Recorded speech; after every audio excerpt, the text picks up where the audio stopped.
Today's session is about your breath is your superpower. I will start off with the usual disclaimer. My presentation is not intended to provide medical advice. It is intended for informational purposes only. Please kindly note that I'm not from the medical field, but my research is based on the work of scientists and medical professionals. If you decide to make changes, it is best to consult with your GP. My presentation is based on my own experience and in no way implies that this is a universal cure, as I recognize that each individual is unique. I have no hidden agenda. I'm not making anything out of this. I'm just sharing some wisdom. Knowledge is power. Let us quickly recap what we covered last week. We took the topic sleep. So what does sleep deprivation do? It ages you faster. It blocks your brain's capacity for new learning. It results in cognitive decline.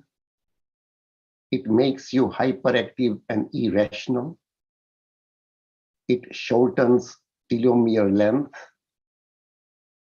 It increases the possibility of heart attacks, drops up to 70% in killer cells activities, and it also erodes your DNA genetic code. Sleep is not an optional lifestyle luxury. Sleep is non-negotiable biological necessity.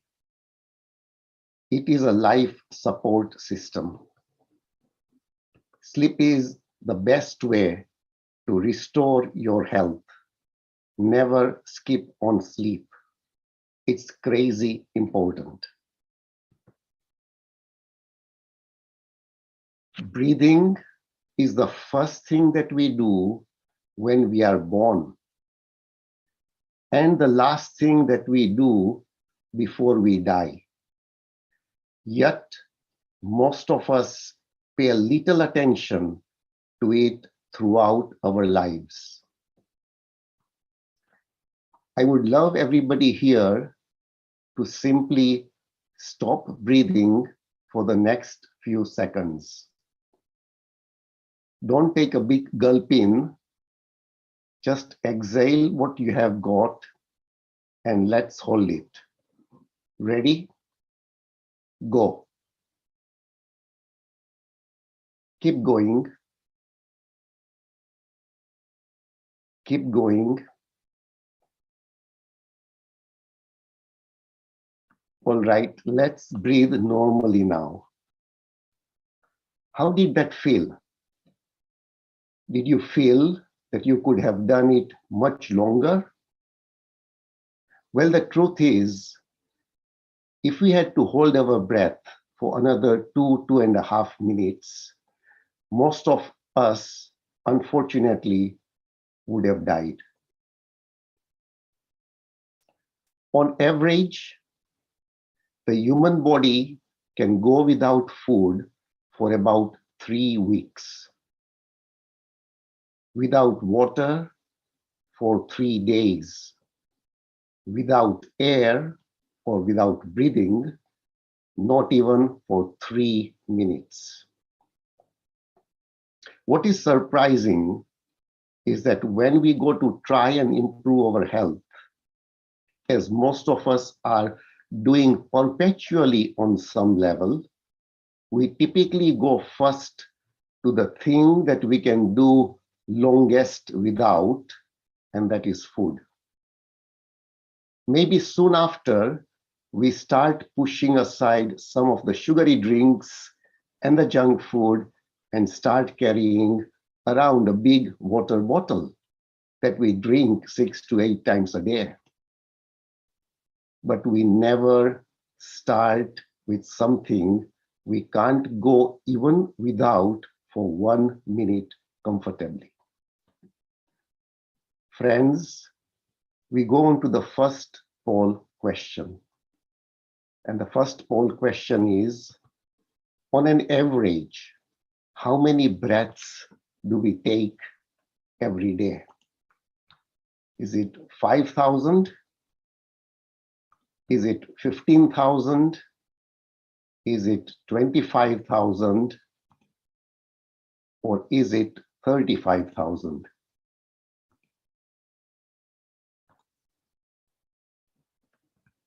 Please do participate. How many breaths do we take every day?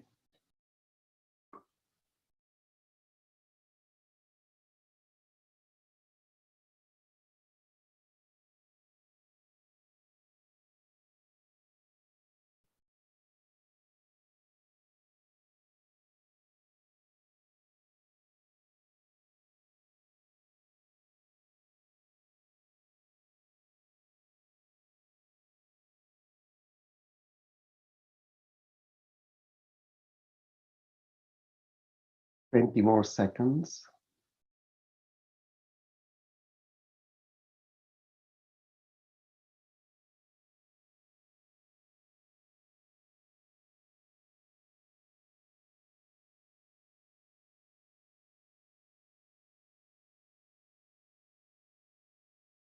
We will end the poll now, and I will share the results.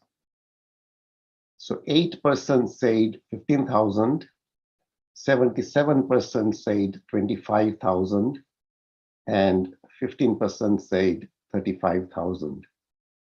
On an average, we breathe 25,000 times every day.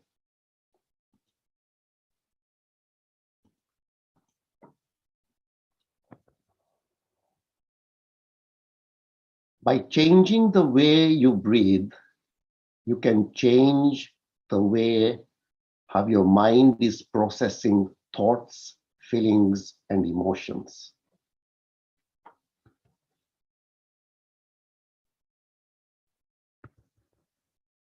We start off with a quote.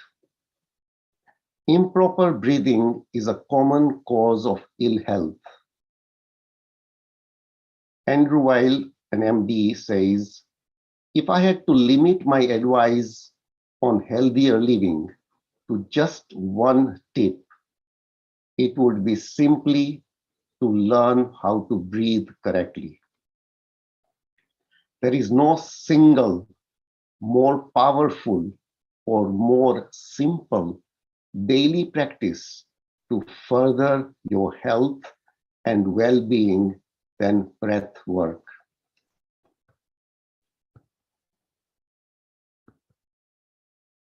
By changing how we breathe, we can change how our mind processes thoughts, feelings, and emotions.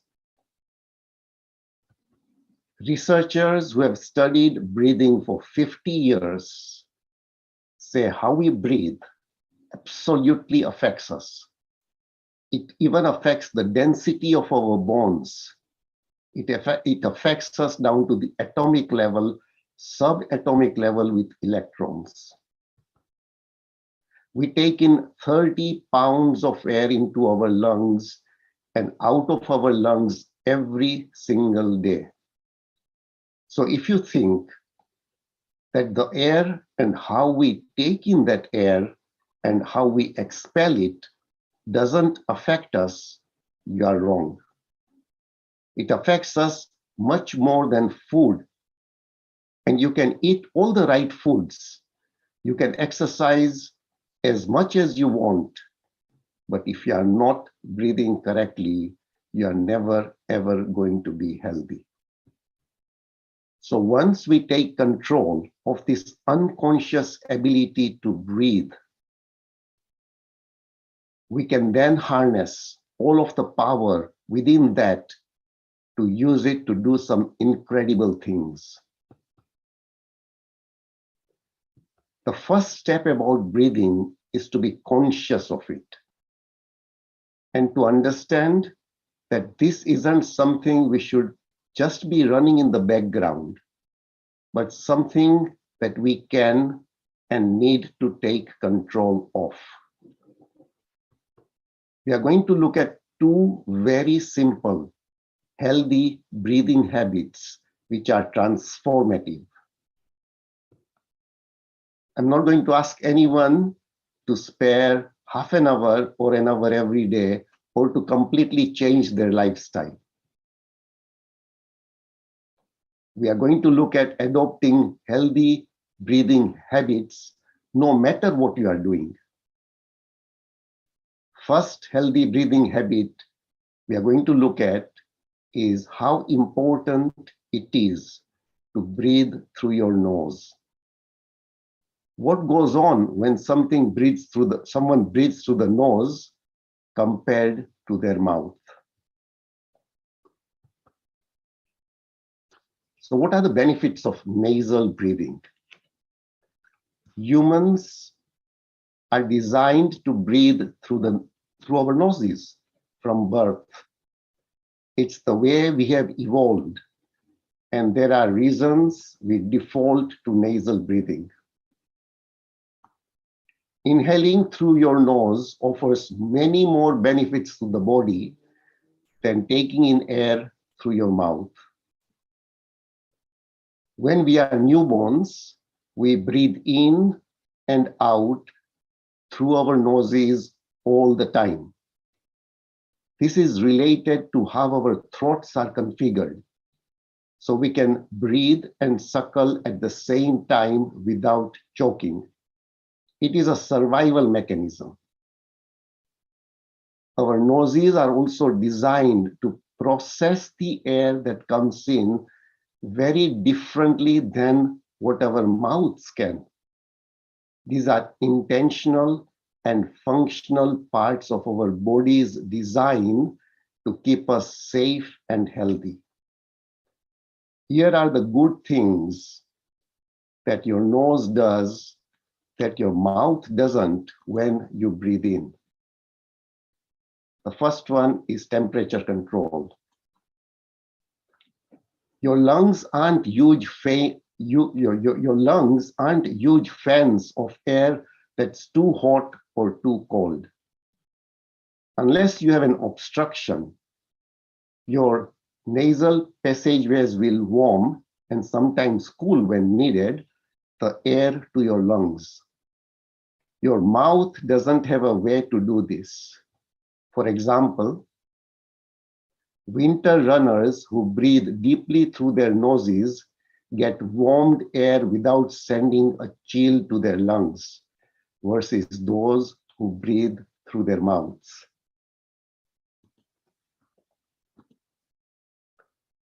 The second thing is filtering.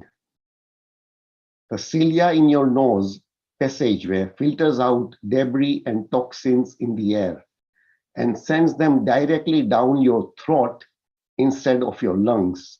Sounds gross, but intentionally better in the stomach than anywhere else. Mouth breathing sends whatever is in the air directly into your lungs. The third benefit is humidifying. The passages in your nose are specifically designed to humidify the air you breathe, something not present in your mouth. Ever wake up after a restless night's sleep with a dry mouth or a sore throat? Chances are you are fighting nature by mouth breathing, and you are not getting the humidifying or moisture balancing benefits of nasal breathing. Fourth is smell. Using your sense of smell through the olfactory system that's mostly present in the nose can help you detect harmful toxins in the air and in food. And the fifth benefit is 20% more oxygen. What happens when you close your mouth and you allow air to be pressurized, push the soft issues further back in the airway and open them up to breathe more efficiently. You get 20% more oxygen through a nasal breath than you do through a mouth breath. This will have tremendous effect on your health. The only time you really need to temporarily resist natural nasal breathing and engage in mouth breathing is when you are doing strenuous exercise and need more air to the lungs more quickly, or when your nasal passage is blocked due to congestion, allergies, or a cold. But remember, this does, however, cancel most of the benefits that breathing through your nose provides. When we breathe through our nose, we are humidifying the air, we are pressurizing the air, we are filtering the air, and we are conditioning it so that by the time that air gets to our lungs, it can more easily be absorbed and we can extract oxygen from it. So we know that this is and has been proven time and again, and yet about 25 to 50% of the global population habitually mouth breathe. And when you mouth breathe, you get none of the benefits, and you can think of the lungs as an external organ. When you are mouth breathing, you are exposed to everything in the environment. Then the question comes, what do we do when we sleep? And we tend to breathe through our mouths. This would mean that 1/3 of our life, we are actually breathing through our mouths. I've been one of those mouth breathers for years.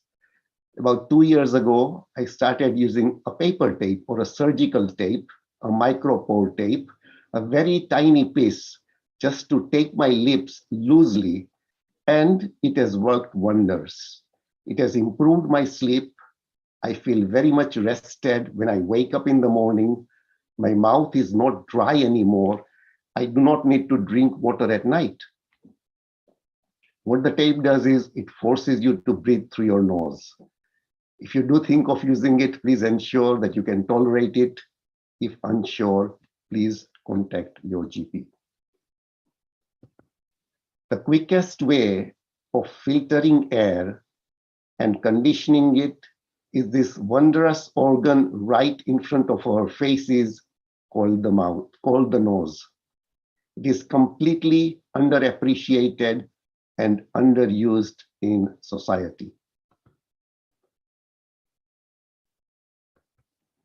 Breathing affects your respiratory, cardiovascular, neurological, gastrointestinal, muscular, and psychic system, and also has a general effect on your sleep, memory, ability to concentrate, and your energy levels.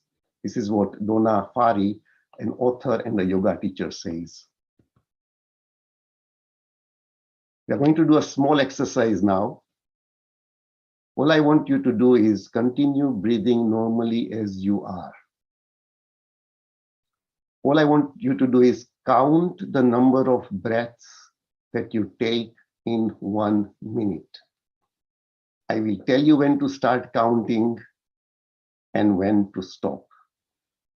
Number of breaths you take in 1 minute. Please start counting now.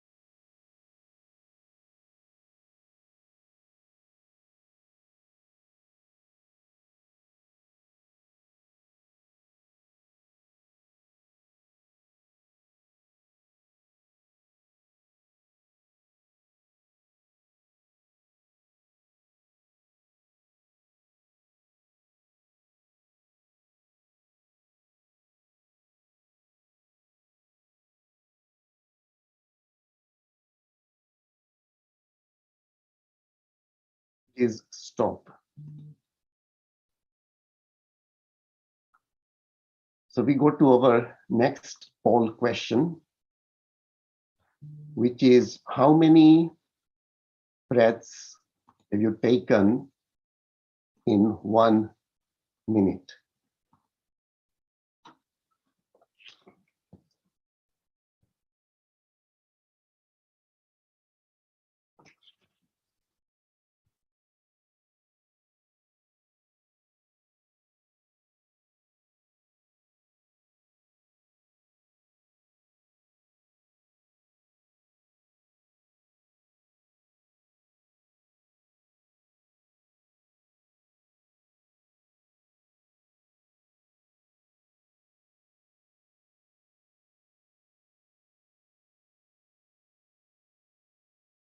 Twenty more seconds.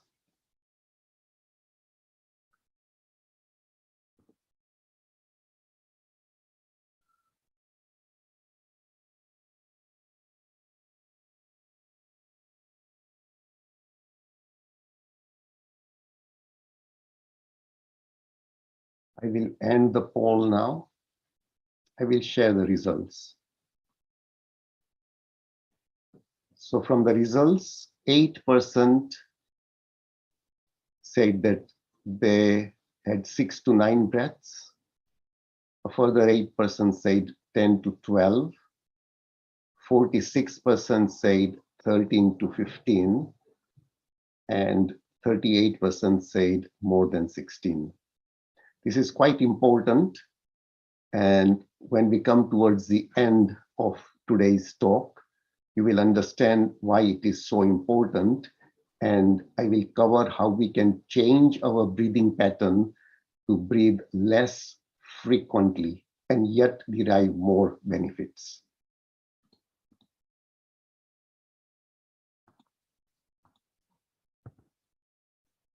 Now, the second exercise that I would like everyone to do is, please place your right hand on your upper chest and left hand on your abdomen in your navel area, and continue breathing normally. I repeat, place your right hand on your upper chest and your left hand on your abdomen in your navel area. Please continue breathing normally. We come to the next question. Are you a chest breather or a belly breather? So if your right hand rises more, you are a chest breather. And if your left hand rises more, then you are a belly breather.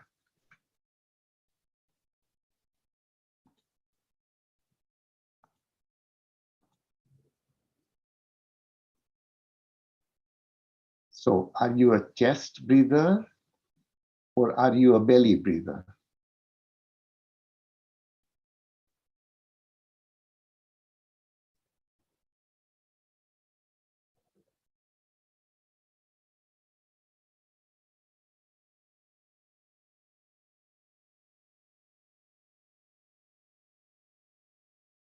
Twenty more seconds.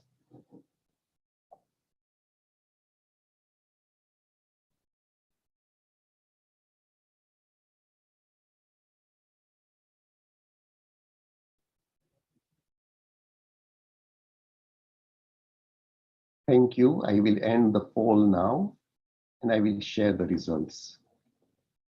So 33% of us are chest breathers and 67% of us are belly breathers. So I will, through this talk, also compare this with the number of breaths that we take. It has an important significance. And I will also share with you how we can all become belly breathers and what the benefits of being a belly breather are. Now just take a deep, keep your hands again, right hand on your upper chest, left hand on your abdomen. Take a deep and full inhale and a slow, long exhale. Did you notice any change in your breathing?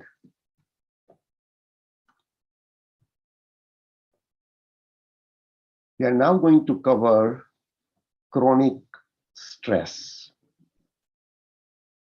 So we have, two mechanisms. One mechanism is a fight or flight mechanism, and the other mechanism is rest and relax mechanism. So some of the common stress ailments, insomnia, difficulty falling asleep, difficulty digesting food, chronic fatigue, frequent infections, anxiety, depression, and the list goes on and on. Patients are given medicine as treatment, and the symptoms go away on a temporary basis, but they always seem to resurface. We do not have a pill to treat the root cause, and that is chronic stress. Let's pause for a minute and look at our interaction with our universe, which shares a little light on chronic stress right now. So you're all listening to me, and your brain is either telling you, this is very interesting, let's sit at the edge of the chair and listen. Or it is telling you, this is becoming boring, let's take a sleep right now. Before I said this was all happening on autopilot. And you were not even aware of this interaction. So being aware of this interaction is the first step to understanding chronic stress. Let's assume we are in a forest and we see a lion or a tiger. When we see a lion or a tiger, the brain immediately starts sending dangerous signals to our body, and the heart starts pounding faster. We can either run away from the danger, or we can choose to stay there and fight the tiger. This is the fight or flight response.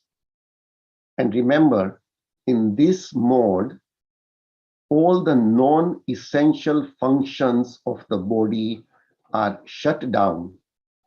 There is no time or place for digestion, sleeping, growth, repair, or maintenance.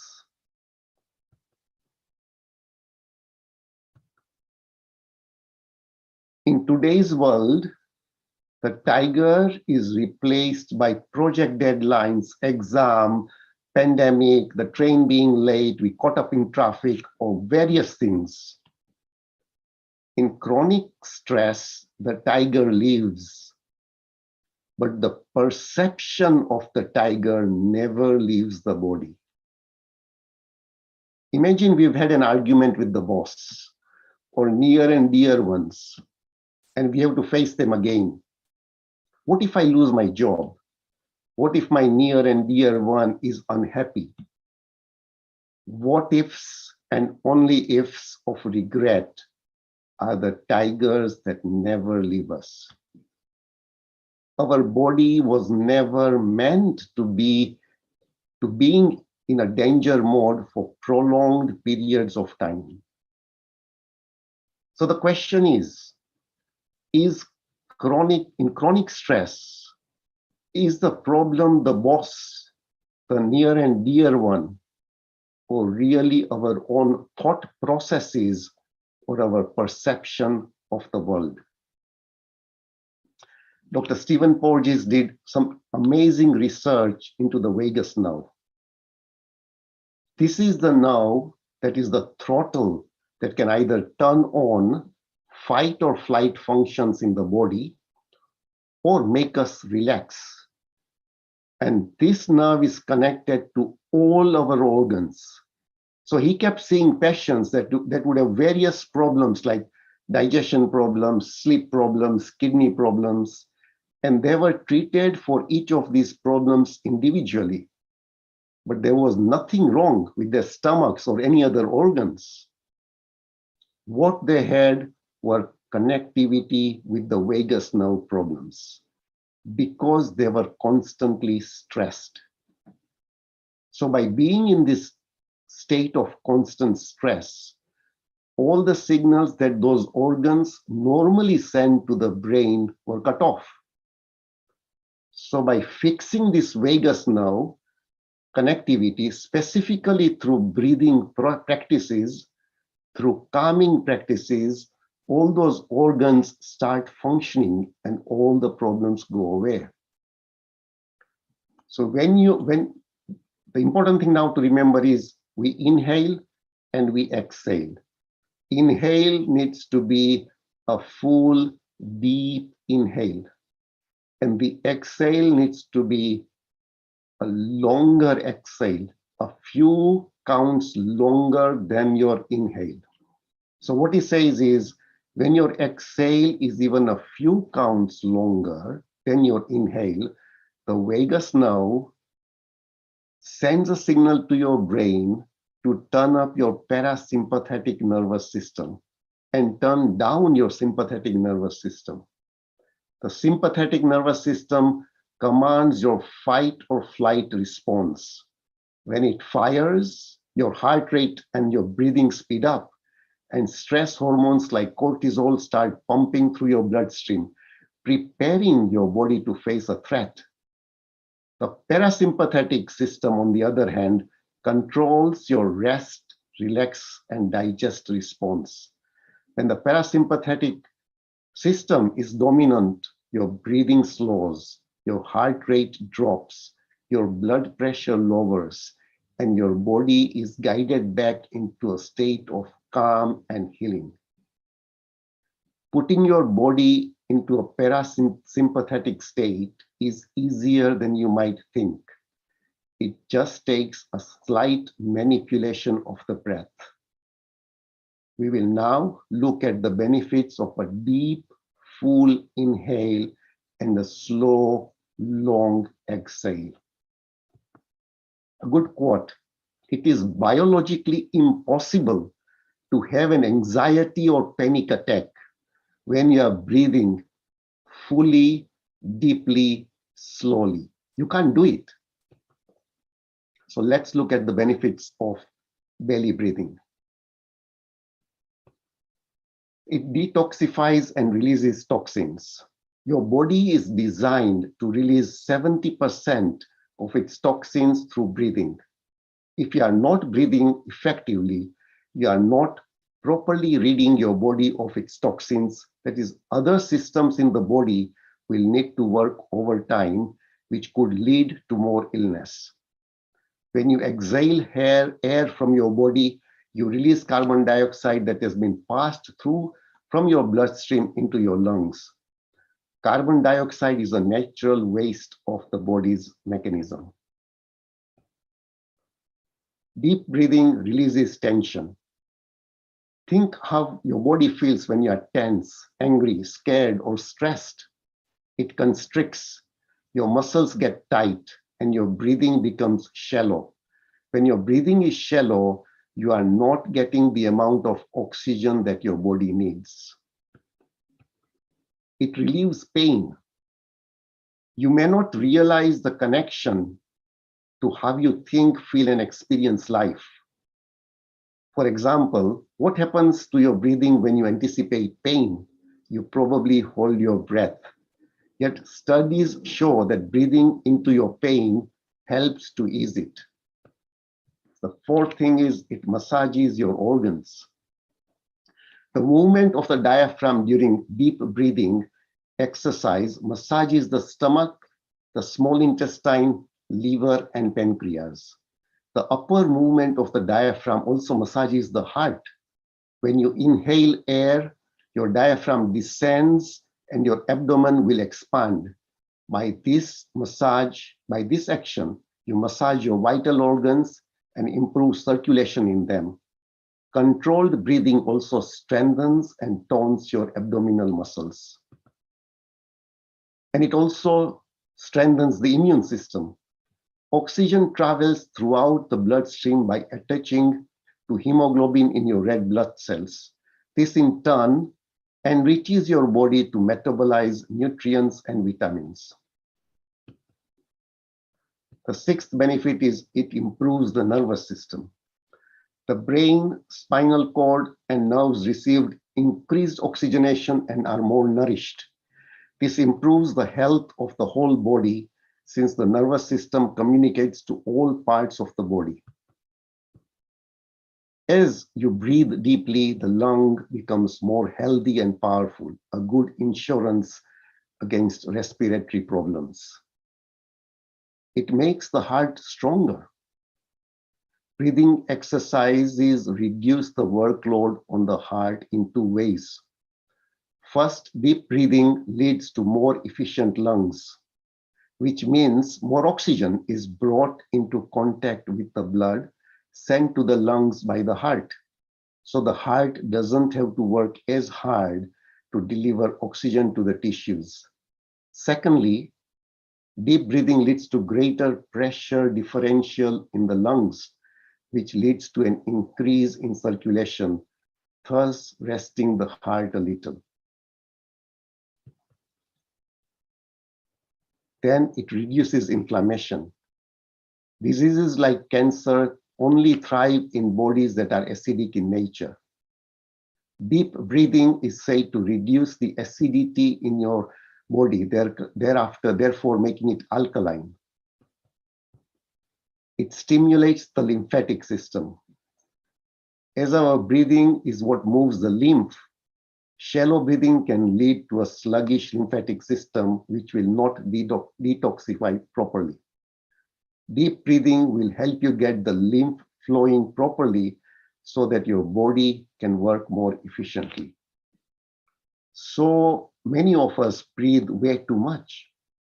By slowing down the breathing in line with our metabolic needs, you'd be surprised what a transformative effect that will have on your health. And you can breathe this way while you're watching TV, while you're driving, at the dinner table, whenever you want to start with a few minutes and start developing this, and hopefully it will become a habit. First, we need to acclimatize the body to doing this new form of breathing, which will then become a natural, healthy form of breathing, which we have all forgotten. We now come to pranayama. What does pranayama mean? So pran means life force. It's literally in the air we breathe. It's all around us. And what does ayam mean? Ayam means extension or expansion. So literally, pranayama means longevity through breathing. Now let's look at some statistics of various mammals and how many breaths they take per minute compared to how long they live. So the mouse breathes about 130 times per minute, yet it lives for only 3 years. The dog breathes for 30 times a minute, and it lives for about 15 years. The chimpanzee breathes 14 times a minute, and it lives for 40 years. The horse breathes 12 times a minute, and it lives for 50 years. Human, on an average, healthy humans breathe 9 times a minute, and they live on an average 77 years. The whale breathes only 6 times a minute, and it lives for 100 years.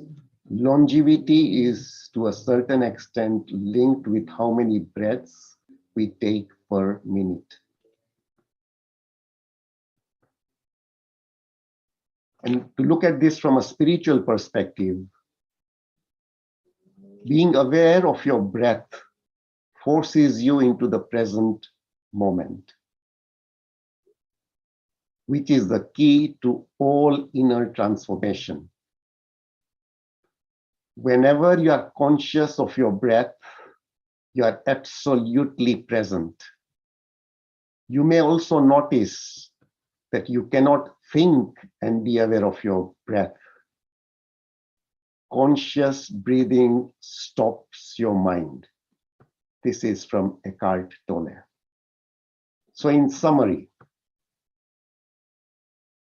the breath is always with us. It is the most effective calming tool, and it's free. The secret of life is right under your nose. Breathe, let go, and remind yourself that this very moment is the only one you know you have for sure. Oprah Winfrey. What does James Nestor say? No matter what we eat, how much we exercise, how resilient our genes are, how skinny or young or wise we are, none of it will matter unless we are breathing correctly. And the final two simple things that we have learned today. The nose is for breathing and the mouth is for eating. A deep, full inhale, slow, long exhale. This is the key to longevity. This was session 6. In the first 3 sessions, we covered the introduction, we covered fasting, and we covered feasting. The next 3 sessions, we covered the mind, which is meditation, sleep, and breathing. And our session 7 is all about moving more. Move more to live more. Thank you, everyone. So if you have any questions or would like to share any experiences, please do go ahead. You may unmute yourself and feel free to turn on your video as well.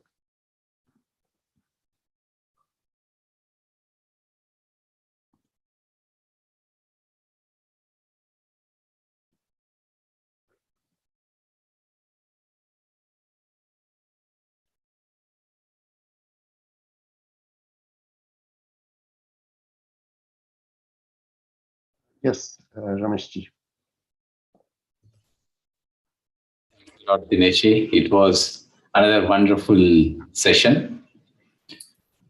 Very connecting and very, very nice quotes. Nose is for breathing, and we really forget many times. So very wonderful. And I never knew this aspect of breathing, which is deeper. Yes, belly breathing. Yes. Whenever I'm conscious, I become very much aware that I'm belly breathing. And the next thing new thing that I learned today was to have a slower out breath than the in breath. So thanks a lot.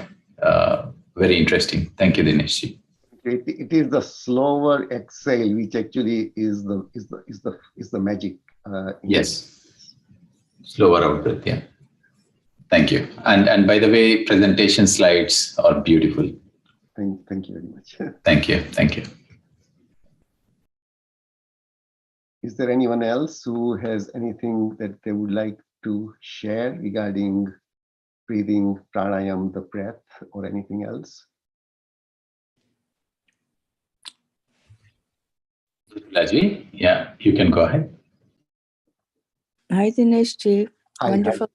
hi, yeah, our breathing is very important. Most people don't know that when we get scared, actually, we stop breathing, or when we get if something that shocks us, we don't breathe, or something that we're reading that alarms us, we stop breathing. And when we get really anxious, we breathe a lot more than we should. So it's something that, the Anapanasati meditation, focus on your breath. I always tell people, whoever, including my physician friends, whenever they go through some kind of stress or period of, in clinics, there's always interactions that aren't so good. We stop breathing, or we don't breathe at all. I mean, we just completely stop. If you notice, you just pay attention to what you're doing when you're in an alarming situation. So in those moments, I tell the people, just breathe a couple of breaths, and then it kind of, how the computers, you turn it on and off, it kind of resets our system, and then we go back to normal. And that actually changes our the thought, that time of being in shock or being scared or being whatever. Yeah, so this is a good conversation to have, that our breath is important. And one of the other things that Shreyan Staga did, I don't think he even knew what he was doing, is he was doing these breath exercises during the time when we were having this very high incidences of COVID. And those exercises are very good for the rehab for the people with COVID. So I just sent those videos to everybody who were healing, so they could do those. I don't know what he called them. They were, pretty just focusing on breathing, deep breaths, actually. And those are the rehab methods that we use to help recover people from, along with other things. So, yes, so you touched a good topic today. Thank you for sharing.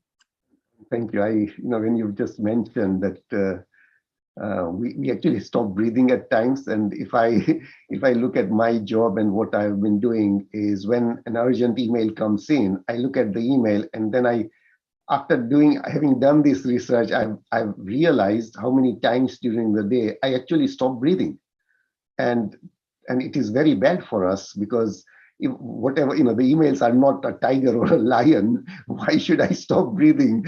So it has raised an awareness that we should actually continue the slow, deep, full breathing and exhale slowly, and we manage everything in a much better way. And your other point about the breathing exercises for COVID, all of that is really very valid. Thank you. So shall we now go on to the final session, a 10-minute meditation session. I will share my screen again once more.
And 1 minute left.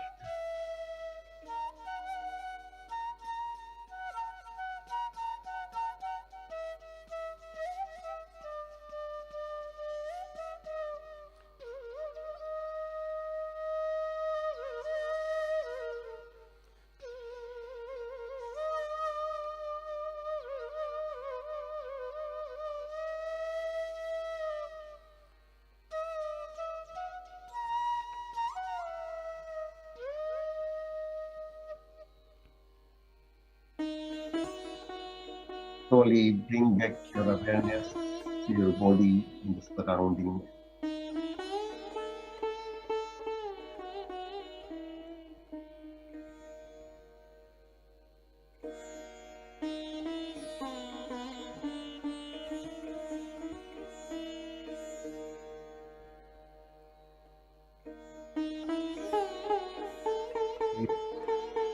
Four, three, two, one. Slowly keep your fingers on your eyes for a few seconds. And open your eyes.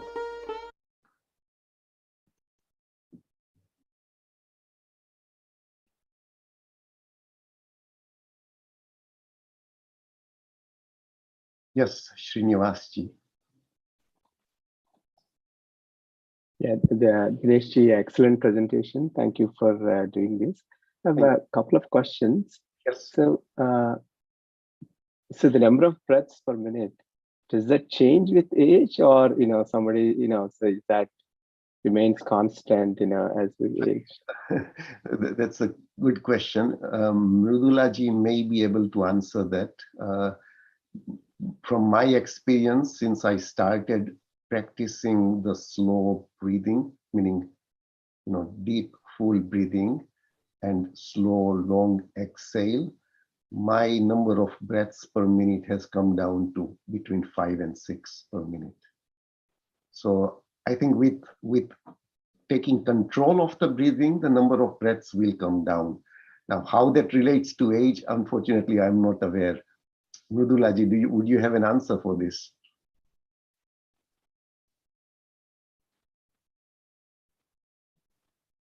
So I'm unaware, but by Yes, Dinesh ji. yes, It changes with okay. age. Younger people breathe faster, older people breathe less. Because of the muscles, as we age, our muscles tend to, we don't exercise or anything like that. We tend not to. Correct. So I'm trying to find out exactly But when it changes after the age of 35, actually. I'm looking at the data. everything changes as we age because everything becomes a little weaker. So everything changes. Yeah, because we don't practice, right? We don't practice the breath exercises. We don't. So our body, our muscles aren't as Functioning. used. The diaphragm Yes. doesn't get used as much. So then we tend to, that affects. And then some people have diseases, COPD and lung diseases, all these things. As we age, you all are, whether we like it or not, some of the diseases come to us. And we just have to deal with those the best we can. And yes, so the big answer, the small answer, the big answer to the question, does it change with age? Yes, it does. So, and so, I mean, the meditation, right? We're observing our natural breath, right? But do you recommend, if the thought comes, so you try to practice deep breathing during meditation? So during meditation, we should not try to practice deep breathing, just observe. The benefit of meditation is our number of breaths actually come down automatically. We start breathing very, very little. So if we are in deep meditation, I think we are probably breathing 5 times a minute, probably not more. It isn't deep at that time, but it doesn't need to be deep because we are in deep meditation. But when at other times, like we are watching television, we are going for a walk, we are walking up the stairs, etc. When we start practicing the deep breathing, then those practices will actually continue in other activities, including meditation. But my experience of especially doing longer sessions of meditation is the breath becomes like, you really breathe very little during that time. So even 5 times, or even it may even actually be 4 times a minute. It's not deep, but you just don't require that, and it's normal and natural. Rameshji, you may have some other view. That is correct, Dinesh ji. But Okay. that's for the meditators that have been, the sages that Will be- sit in meditation. We still, like you and me, would probably still breathe 10 breaths per minute during that time. But we can't hold our breath. I don't think there's a misunderstanding. The thing is, we need to breathe ideally for the situation. The things that we can do is stop the breathing. Or when we get anxious, breathe at 30 minutes, 30 per minute. Ideally, we want to breathe around 16 for regular activity. In meditation, it can be 10, maybe even 12 for general people. But the sages who have been meditating and have made it their life effort, they do cut down to 5. So I think there's impression is less is not good, but that's not true. We need to breathe at an optimal level. And that optimal level is dependent on your body. So and what we're doing. We just can't stop breathing, or we can't breathe at 30 for too long because our body won't be able to withstand that. We're only geared to breathe a certain breaths per minute. So, and as you said too, like when I check my emails in the past, I would, but I would just stop the breathing, and so do many people. Or when they confront somebody, I don't know why we do that. And the same thing with anxiety. We tend to breathe a lot. So the first thing we tell an anxious person is to hold the breath and then breathe, slowly, and then, come back to normal. And the person who's stopping the breathing, we tell them to breathe. So there's no magic in this. We just have to breathe at our optimal potential. And breathing does matter for all our organs and our mental state too. So, and the Anapanasati meditation is just taking a couple of breaths and focusing on the breaths. And it does change the thought pattern for that minute. And that's important too. Okay. Thank you. Thank you. Thank you. Anything else, Srinivasji? No, that's it. Thank you. Very helpful. Thank you. Thank you. And thank you, everyone. Rameshji, over to you.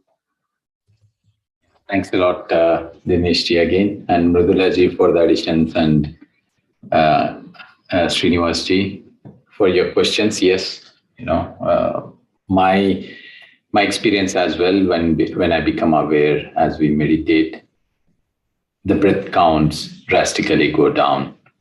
And when I started reading, I realized, or rather, every book said, because our brain activity and even body activity goes deeper, relaxed, our breath requirements, oxygen requirements goes down. So, yeah. Thanks a lot. Yeah. Yeah, if I may, right, I just wanted to share the experience. Actually, after meditation, right, I started noticing. But generally, let's say if I want to talk in a meeting, right, with lots of people, my peers or senior managers and stuff, right, before I start speaking, I would notice, I'm like anxious, I would have, my breathing pattern changes and all, right? But in the past, I would not have noticed it, and I would have said, okay, I'm getting, I would have, avoided speaking actually, right? Because I don't want to get into that situation. I probably wasn't able to speak as well, because, the words probably won't come out because of the breathing pattern, right? But then, when I, after meditation, I think I realized, okay, I'm getting into that state, awareness, right? And then I would take a deep breath and, practice deep breathing a little bit, and then I calm myself and then, ask my question, so that definitely helped actually, right? I think that meditation and definitely increase my awareness to that situation and help me like get rid of my fear right in that moment, and the thought process of what would other people think, what this is a stupid question and all of that, right? I mean, yeah, so thank you. I thought I would share as it is relates to breathing. Very good. And it does make sense. Most people who start meditating, our anxiousness, anxiety, stressful situations actually decrease, and simultaneously the way we breathe actually changes. We become much more relaxed in very stressful situations. And if we then are able to combine in those situations deep breathing, then we are able to function better and able to deal with those stressful situations in a much better way. Ramesh, have you got any announcements to make for tomorrow? Yeah, so we have, as usual, tomorrow morning at 6 o'clock, friends, meditation with the cosmic picture, 6 a.m. Germany time, 5 a.m. UK time. So do join, and I have also shared the link in the chat for whoever would like to join the WhatsApp group, wherein we would be sharing regular updates on various meditation sessions. So please do join. And yes, we connect back very soon. So 6 a.m. tomorrow morning, Germany time, and also we have 6 p.m. a wisdom sharing session tomorrow evening. So till then, friends, have a nice time. Thanks again, everyone. And thank you, Dinesh. Thank you very much. Thank you. Bye.